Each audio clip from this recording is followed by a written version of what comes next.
আমি 4টি বিষয়ের কথা বলবো, যেগুলো রমজানে হয়তো কম বেশি আপনি করেছেন আল্লাহর তৌফিকে। সেই 4টি আমলকে আপনি যদি রমজানের পরেও ধরে রাখতে পারেন, আমি আল্লাহর কাছে বিশ্বাস করি, আল্লাহর কাছে আমার সুধারণা যে আল্লাহ তাআলা আপনার রমজানকে সাকসেস করেছেন, আল্লাহ আপনার রমজানকে কবুল করেছেন, কারণ আপনাকে আল্লাহ আবারও ইবাদতের তৌফিক দিয়েছেন। আর সেই 4টি কাজের প্রথম কাজ হলো, আমরা অনেকেই আলহামদুলিল্লাহ সারা বছর নামাজ নিয়ে অবহেলা কম বেশি করলেও রমজান মাসের সম্মানে, তাকওয়ার মাস হিসাবে, কোরআন নাজিলের মাস হিসাবে, শ্রেষ্ঠ মাস হিসাবে, ইবাদতের মৌসুম হিসাবে রমজানে অনেকেই পুরুষরা 5 ওয়াক্ত নামাজ মসজিদে গিয়ে পড়ার চেষ্টাটা করেছে। মা বোনরা ওয়াক্ত হওয়ার পর দেরি না করে তারা নিজ নিজ অবস্থানে নামাজটা আদায় করার চেষ্টা করেছে। রমজানের পরে এই 5 ওয়াক্ত নামাজ যেটা রমজান মাসে আপনি সঠিকভাবে করেছেন, এই নামাজটা যদি আপনি ধরে রাখেন, 5 ওয়াক্ত নামাজ কি শুধু রমজানের ইবাদত না রমজানের পরেরও ইবাদত? কি বলেন? 5 ওয়াক্ত নামাজ কি শুধু রমজানের ইবাদত? রমজানের পরেরও ইবাদত, পালনীয়। অতএব 5 ওয়াক্ত নামাজ যদি আপনি রমজানের পরে ধরে রাখতে পারেন, আপনার জান জীবন যেতে পারে, অনেক লস হয়ে যেতে পারে, কিন্তু ওয়াক্ত চলে যাবে আর আপনি নামাজ পড়বেন না। ইমানদারের দ্বারা এটা কল্পনা করা যায় না, কোনো মুসলমানের জন্য এটা কল্পনা করা যায় না যে তিনি নামাজের ওয়াক্ত চলে যাবেন আর অবলীলায় তিনি অন্য কোনো কাজে ব্যস্ত থাকবেন, অসম্ভব। এর সাথে ইমানের সাংঘর্ষিকতা এই লেভেলের যে ওমর ইবনুল খাত্তাব রাদিয়াল্লাহু তাআলা বলেছেন, লা হাজ্জা ফিল ইসলাম লিমান তারাকাস সালাহ। যে ব্যক্তি ইচ্ছাকৃতভাবে নামাজ ছেড়ে দেয়, নামাজ ত্যাগ করে, অন্য কাজে মগ্ন থাকে, ওয়াক্ত চলে যায়, ইসলামে তার কোনো হিস্সা নাই, কোনো অংশ নাই, কোনো ভাগ নাই। সে নিজেকে মুসলিম দাবি করবার কোনো নৈতিক অধিকার নাই যে নামাজ ইচ্ছাকৃত পড়ে না, ত্যাগ করে। রমজান মাসের 5 ওয়াক্ত নামাজটা যদি আপনি সারা বছর ধরতে পারেন, এটাকে যদি আঁকড়ে ধরতে পারেন এবং ধরে রাখতে পারেন, তাহলে আপনি একটি আমলে সাকসেস। নাম্বার 2, রমজান মাসে আমরা অনেকেই আল্লাহর দেয়া তৌফিকে গুনাহ এবং পাপাচারের কাছ থেকে বেঁচে থাকার চেষ্টা করেছি।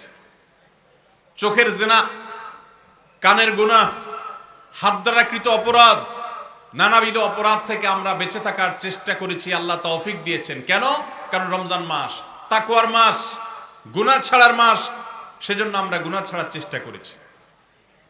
এই যে রমজান মাসে আমরা পাপাচারের কাজ বর্জন করে থাকার চেষ্টা করেছি, রমজানের পরেও যদি এই চেষ্টাটাকে অব্যাহত রাখতে পারি, এটাকে যদি আমরা ধরে রাখতে পারি, ইনশাআল্লাহ আমার রমজান সাধনা সার্থক হয়েছে, আমার রমজান ইবাদত কবুল হয়েছে আল্লাহর কাছে।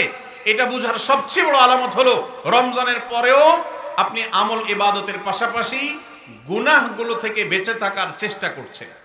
আপনি কোনো পাপের কাজ করতে যাচ্ছেন, মোবাইলে কোনো হারাম ভিডিও দেখতে যাচ্ছেন, হারাম কোনো বিষয় আপনি লিপ্ত হতে যাচ্ছেন, সাথে সাথে আপনার যদি আল্লাহর কথা স্মরণ হয় আর আপনি ওই হারাম থেকে নিজেকে বাঁচিয়ে রাখতে পারেন, তাহলে আপনার রমজান সাধনা সার্থক। আপনি আর কিছু না পারেন, রমজানের এই 2টি কাজ, প্রথমত 5 ওয়াক্ত নামাজ, দ্বিতীয়ত হলো যেই কোনো পাপাচার থেকে বেঁচে থাকা, এই 2টা যদি করতে পারেন তাহলে অনেকাংশেই আপনার রমজান সফল এবং সার্থক ইনশাআল্লাহ। প্রিয় ভাইরা আমার, আল্লাহ যেখানে বলেই দিয়েছেন ইন্নামা ইয়াতাকাব্বালুল্লাহু মিনাল মুত্তাকিন, আল্লাহ শুধু মুত্তাকিদেরটাই কবুল করেন। মুত্তাকি না হয়ে আল্লাহর কাছে কিছু উপস্থাপন করলে, পেশ করলে, দান দক্ষিণা করলে, কুরবানি করলে, নেক আমল করলে আল্লাহ সেটা কবুল করেন না, মুত্তাকিদেরটাই কবুল করেন। অতএব আপনি মুত্তাকি কিনা তার পরিচয় হবে, তার প্রমাণ হবে আপনি পাপাচার থেকে বাঁচার জন্য সংগ্রাম করছেন কিনা। আপনি যদি গুনাহ থেকে বাঁচার জন্য সংগ্রাম করেন, চেষ্টা করেন, সাধনা করেন, পরিশ্রম করেন, নিয়ত করেন, ইচ্ছা করেন এবং এর জন্য আপনি পদক্ষেপ গ্রহণ করেন, তাহলে তার মানে হলো আপনি মুত্তাকি। যত বেশি গুনাহ থেকে বাঁচার চেষ্টা করতে পেরেছেন তত বড় মাপের মুত্তাকি, আর যত বড় মাপের মুত্তাকি রমজানের ইবাদত তত বেশি আল্লাহর কাছে কবুল হয়েছে, সেই ধারণা আল্লাহর কাছে আমরা পোষণ করতে পারি ইনশাআল্লাহ। প্রিয় ভাইরা আমার, একজন সাহাবী নবী করিম সাল্লাল্লাহু আলাইহি সাল্লামকে জিজ্ঞাসা করেছেন, হে আল্লাহর রাসূল, কিভাবে আমি সবচেয়ে বড় ইবাদত গুজার হব, সবচেয়ে বড় আমলকারী কিভাবে হতে পারি?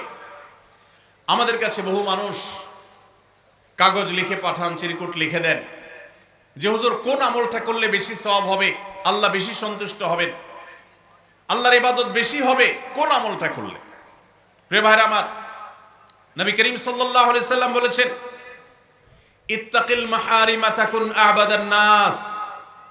তুমি হারাম কাজ থেকে বেঁচে থাকো, অবৈধ কাজ থেকে নিজেকে বিরত রাখো, গুনাহের ধারে কাছেও যেও না, পাপাচারের পথ মারিও না। তুমি সবচেয়ে বড় ইবাদত গুজার হবে, সবচেয়ে বড় নেক আমল হতে পারবে। অনেক বেশি নফল রোজা রাখে, অনেক বেশি দোয়া দুরূদ পড়ে, অনেক বেশি কোরআন তেলাওয়াত করে, অনেক বেশি নফল দান সাদেকা করে, অনেক বেশি নফল কাজ করে, এই লোক আল্লাহর খাতা বড় ইবাদত গুজার নয়। আমাদের স্মৃতিতে ইবাদত গুজার বলতে ভেসে ওঠে সারাক্ষণ নামাজেরই ব্রত থাকা মানুষের কথা। আমাদের স্মৃতিতে ভেসে ওঠে ইবাদত গুজার মানে হলো ঘন ঘন নফল রোজা রাখা ব্যক্তির ছবি। আমাদের স্মৃতিতে ইবাদত গুজার বলতে ভেসে ওঠে যে ব্যক্তি অনেক বেশি নফল আমল, জিকির, আজকার ইত্যাদিতে মাশগুল থাকে। অথচ নবীজি বলছেন, ইত্তাকিল মাহারিমা তাকুন আবাদান নাস। তুমি হারাম কাজ থেকে বেঁচে থাকো, সবচেয়ে বড় ইবাদত গুজার হতে পারবে, সবচেয়ে বড় নেক আমল হতে পারবে যদি তুমি হারাম কাজ থেকে বেঁচে থাকতে পারো। ভাইরা আমার, আপনি যদি আপনার এই দুই ঠোঁট দিয়ে কোনো কটু কথা, অশ্লীল কথা, গালিগালাজ এটা আপনার মুখ দিয়ে যদি বের না হয়, রমজানের আগে হতো, রমজান মাসে আপনি তওবা করেছেন, রমজানের পরেও এই সংগ্রামে আপনি জিতে আছেন, টিকে আছেন, আপনার মুখ দিয়ে কোনো অন্যায় হয় না, তার মানে হলো আপনি মুত্তাকিদের কাতারে শামিল হতে পেরেছেন, আপনি গুনাহ থেকে বাঁচতে পেরেছেন। আপনার আমল দেখা যায় না, কিন্তু এই যে গুনাহ থেকে বাঁচার সংগ্রামে আপনি জিতে গেছেন, আপনি নিজেকে বাঁচিয়ে রাখতে পেরেছেন, এটাই হলো আপনার সফলতা, এটাই হলো আপনার সার্থকতা। আজকাল নফল রোজা, নফল নামাজ, নফল দোয়া দুরূদ, নফল জিকির আজকার, নফল দান সাদকা করা মুসলমানের সংখ্যা কম নয় সমাজে। যেই মুসলমানের অভাব সেটা হলো গুনাহমুক্ত জীবন গঠন করা মুসলমানের অভাব, মুত্তাকি মানুষের অভাব, গুনাহমুক্ত মানুষের অভাব। গুনাহমুক্ত মানুষ পাওয়া যায় না। ভাইরা আমার, আমাদের চেষ্টা করতে হবে আমার হাত এবং মুখ দ্বারা কারোর অধিকার খর্ব হবে না, কারোর কষ্ট হবে না। মুসলমান তো বটে, অমুসলমানকেও কোনো কষ্ট আমি দেব না, কারোর অধিকার নষ্ট হবে না, সম্পদে কারোর হক আমি নষ্ট করব না। আমি ওয়াজ মাহফিল শুনলাম, দিন কি দিন শুনলাম, ঘন্টাকে ঘন্টা শুনলাম, শুনতে শুনতে আমি কেঁদে দিলাম। 2 পয়সার কোনো ভ্যালু নাই যদি আমি দোকানদারি করতে গিয়ে কাস্টমারের সাথে 2 নাম্বারি করি, কাস্টমার হয়ে দোকানদারের সাথে 2 নাম্বারি করি, জমির আইল ঠেলাঠেলি করি, আরেকজনের ফসল আমি নিজে তুলে নিয়ে আসি, অন্যায়ভাবে কারোর হক নষ্ট করি, কথা দিয়ে কাউকে কষ্ট দেই, আচরণ দিয়ে কাউকে কষ্ট দেই, কারোর কোনো অধিকার নষ্ট করি, কারোর গীবত শিকায়েত করি, কারোর পেছনে তার সমালোচনা করি, বিদ্রুপ করি, কাউকে আমরা ব্যঙ্গ নামে ডাকি, ফেসবুকে, সোশ্যাল মিডিয়াতে অথবা অফলাইনে, অনলাইনে, যে কোনো সেক্টরে, যে কোনো জায়গাতে, যেই কোনো প্ল্যাটফর্মে এ ধরনের গুনাহের কাজে যদি আপনি লিপ্ত থাকেন, তো আপনার এই শত শত মাহফিল, হাজারো মাহফিল শোনা, মাহফিলে আসা, এটার কোনো মানে হতে পারে না। আল্লাহ আমাদের সবাইকে রমজান মাসে গুনাহ থেকে বাঁচার যে চেষ্টাটুকু আমরা করতাম, রমজানের পরেও সেটাকে আমাদের ধরে রাখার তৌফিক দান করুন। রমজানের পরে গুনাহ থেকে বাঁচার চেষ্টা করব তো ইনশাআল্লাহ। অনেক ভাইরা আছেন অনেক হারাম কাজ করেন নাই, কেন? রমজান মাস, কিন্তু এখন আবার সেটা শুরু করে দিয়েছেন। এর মানে হলো আপনার রমজানের ইবাদত কবুল হওয়ার সম্ভাবনা ক্ষীণ। নিশ্চিত তো বলা যাবে না, তবে প্রবল সুধারণা করা যায়, সম্ভাবনা অনেক প্রবল যদি আপনার সেই রমজানের আমলগুলোকে আপনি এখন ধরে রাখতে পারেন। অন্য সব না পারেন, অন্তত আমি 4টা আমলের কথা বলেছি, 5 ওয়াক্ত নামাজ আর সকল প্রকার গুনাহ এটা থেকে বিরত থাকা, আর 3 নম্বর হলো কোরআনে কারীমের তিলাওয়াত। অনেকে আমরা আলহামদুলিল্লাহ কোরআন তেলাওয়াত করেছি রমজানে, কারণ রমজান মাস কোরআন নাজিলের মাস। আমাদের সালাফ পূর্বসূরীরা রমজান মাসে কোরআন হাত থেকে রাখতেন না। আমরা অনেকেই নিজে কোরআন খতম দিয়েছি, যারা খতম দিতে পারেন না একটু হলো তেলাওয়াত করেছেন, তারাবিতে হাফেজ সাহেবের কাছ থেকে তেলাওয়াত শুনেছেন, কোনো না কোনো ভাবে কোরআনের সান্নিধ্যে এসেছেন। দুর্ভাগ্যজনক বাস্তবতা, রমজান চলে যাওয়ার সাথে সাথে আমাদের কোরআনের সাথে সম্পর্ক শেষ হয়ে গেছে। ঠিক না ভাই? ঠিক। বহু মানুষ আছে কোরআন স্পর্শ করে না, দিনের ভিতরে 2-4 ঘন্টা, 5 ঘন্টা, 6 ঘন্টা সময় পর্যন্ত অনেকে সোশ্যাল মিডিয়াতে ডুবে থাকেন, মোবাইলে ডুবে থাকেন। সারাদিন কোরআনকে স্পর্শ করার জন্য 5টা মিনিট সময় বের হয় না, ঘন্টাকে ঘন্টা কোরআনের পরিবর্তে মোবাইল ফোনকে স্পর্শ করার সময় আমাদের হয়। মনে রাখবেন, আপনার রমজানের আমল ইবাদত সার্থক হবে, সফল হবে, কবুল হওয়ার সম্ভাবনা জোরালো হবে যদি রমজানে যে কোরআন আপনি প্রতিদিন 2-4 পারা তেলাওয়াত করেছেন, এখন 2-4 পারা না পারেন 2-4 পৃষ্ঠা হলেও পড়েন, কিন্তু আপনার দিনের একটা সময় অবশ্যই বরাদ্দ থাকা উচিত কোরআনের জন্য। আজ মুসলিম জাতির যে দুরবস্থা আমরা দেখতে পাচ্ছি, পৃথিবীর পূর্ব থেকে পশ্চিম, উত্তর থেকে দক্ষিণ, চতুর্পাশে আমরা যে হাহাকার দেখতে পাচ্ছি, লাঞ্ছনা দেখতে পাচ্ছি, অপমান দেখতে পাচ্ছি, পরাজয়ের গ্লানি দেখতে পাচ্ছি, মুসলমানদের দুরবস্থার অন্যতম প্রধান কারণ হলো আজ মুসলমান কোরআন থেকে দূরে সরে গেছে। নবী করিম সাল্লাল্লাহু আলাইহি সাল্লাম বলেছেন, ইন্নাল্লাহা ইয়ারফাউ বিহাদাল কিতাবি আকওয়ামা ওয়া ইয়াদাউ বিহি আখারিন। আল্লাহ রাব্বুল আলামিন এই কোরআনের মাধ্যমে বহু জাতির মর্যাদাকে আকাশে তুলবেন। আবার এই কোরআনের প্রতি অবহেলার কারণে, অবজ্ঞার কারণে, কোরআনকে ছেড়ে দেওয়ার কারণে, কোরআন থেকে দূরে থাকার কারণে, কোরআনকে পরিহার করবার কারণে বহু জাতিকে আল্লাহ তাআলা অপমানিত করবেন, অপদস্থ করবেন, তাদেরকে আকাশ থেকে পাতালে নামিয়ে ছাড়বেন। সেই দুর্ভাগ্যজনক বাস্তবতা আজ আমরা প্রত্যক্ষ করছি। মুসলমানের ঘরে কোরআন পড়ার কোনো অভ্যাস নেই, কোরআনের চর্চা নেই, কোরআনের আলোচনা নেই, কোরআনের আলোকে জীবন গড়বার কোনো পরিকল্পনা আমাদের মধ্যে নেই। এজন্য ভাইরা, রমজান মাসে যে কোরআনের সান্নিধ্যে আমরা ছিলাম, রমজানের পরে অল্প অল্প করে হোক প্রতিদিন আপনি কোরআন তেলাওয়ার চেষ্টা করেন। 1 পৃষ্ঠা 2 পৃষ্ঠা হলে তেলাওয়াত করার চেষ্টা করেন, অর্থ সহ বুঝে পড়ার চেষ্টা করেন। এটা যদি করতে পারেন, আপনার রমজান সাধনা সার্থক ইনশাআল্লাহ। চেষ্টা করব তো কোরআন তেলাওয়াত করার। আল্লাহ রাব্বুল আলামিন এই কোরআনকে এমন এক গাইড বুক করেছেন। কোরআনের সবচেয়ে বড় মিরাকল হলো, কোরআনকে যে যত বেশি আঁকড়ে ধরতে পারবে, দুনিয়াতে আল্লাহ তাআলা তাকে তত বেশি সম্মানিত করবেন।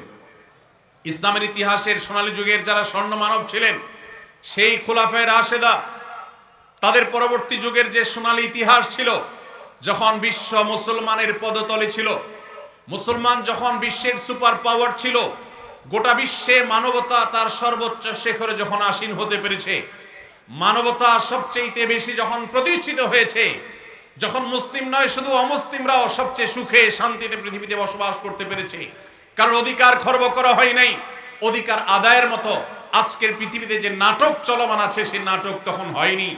সেই সোনালী অতীত মুসলমানদের যে ছিল, তখনকার মুসলমানরা কোরআনকে তারা আঁকড়ে ধরেছিল, কোরআনকে তারা মাথায় রেখেছিল, কোরআনকে তারা জীবনে ধারণ করেছিল, কোরআনকে তারা সবসময় স্মরণ করেছে, বরণ করেছে, গ্রহণ করেছে, কোরআন দিয়ে নিজের জীবনকে সাজিয়েছে, তার সুফল তারা পেয়েছে।